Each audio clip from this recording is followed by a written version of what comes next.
सूरत की अडाजन पुलिस ने अवैध गैस रिफिलिंग नेटवर्क का भंडाफोड़ किया है। पास परमिट के बिना गैस रिफिलिंग करने के आरोप में एक व्यक्ति को गिरफ्तार किया गया। आरोपी डेमाराम बुधाराम चौधरी को पालनपुर कैनाल रोड से गिरफ्तार किया गया।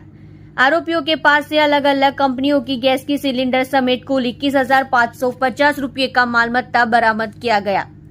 आरोपी बिना अनुमति के एक सिलेंडर से दूसरे सिलेंडर में गैस रिफिलिंग कर रहा था। यह आरोपी लोगों की जान से खिलवाड़ कर रहा था। पुलिस ने आरोपियों के खिलाफ कानूनी कार्रवाई की है।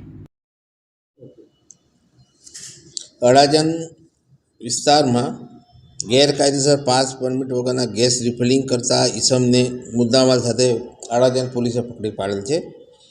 એનામાં પોલીસને બાતમી મળેલ હતી કે એલપી સવાની રોડ ઉપર પાલનપુર રોડની બાજુમાં કેટલાક જો ધંધો કરે છે ગેસના બાટલાનો ને એનો, એની અંદર અલગ અલગ કંપનીના 11 જેટલા બાટલાઓ પકડી પાડેલ છે, જેની અંદર આરોપી તરીકે દેવરામભાઈ બુધાભાઈ ચૌધરી છે, જે મારવાડી છે અને મૂળ રાજસ્થાનના રહેવાસી છે અને અહીંયા વીર સાવરકર ઉગત કેનાલ પાસે રહે છે।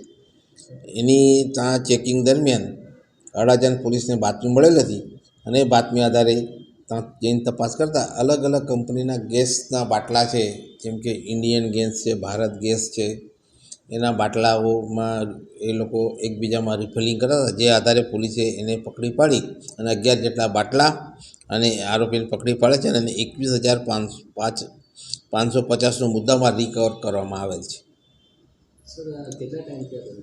આ અત્યારે છેલ્લા 1 જ મહિનાથી આ ધંધો કરતો હતો અને પોલીસે એની બીજી બાતમી આધારે એની પૂછપરછ ચાલુ છે અને પૂછપરછમાં કંઈક વિશેષ માહિતી મળશે તો જાણ કરવામાં આવશે।